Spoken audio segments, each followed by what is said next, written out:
Anku, daj.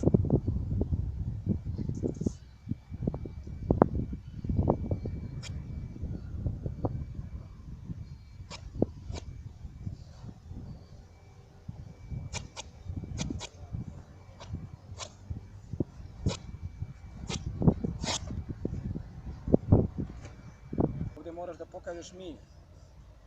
I ovdje mora malo duže da traje, ti ovdje skraćeš pokret. Ovdje mora da pauzu praviš, pa onda iznenada, pa onda da nastavljaš dole put. To ti ideja. Kod ovog pokreta ovdje si 1-2, jako si brz, ali ti težište tela ostaje u sredini. Zato se ti brzo krećeš, ali ti težište tela ostaje ovdje u sredini i ti se ne pomeraš celim telom. Ne pokazuješ da telo pravi silu. Zato mora se spustiš dole da napraviš pokret ovdje. A kod ovog drugog moraš težište pomeriš na stranu tu. Pa onda ustaješ dole. Samo da obnovimo taj kokucu dači. Tebi kokucu dači stoji ovako, stopalo ti izađe van. Ne baš ovoliko.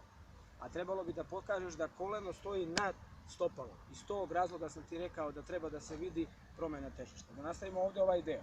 Ovo je ovdje 1-2, to je jasno 1-2. Ovdje praviš veliku pauzu. Ovdje imaš veliku pauzu naglašavanja. To sam ti u mailu napisao.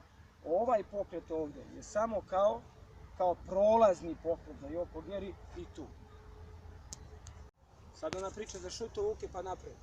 Tebi je šut uke jak, pa ti onda jak šut uke. Svaki ti je šut uke jak. Trebalo bi da pokušaš da u mislima opustiš tenziju iz gornjeg dela tela.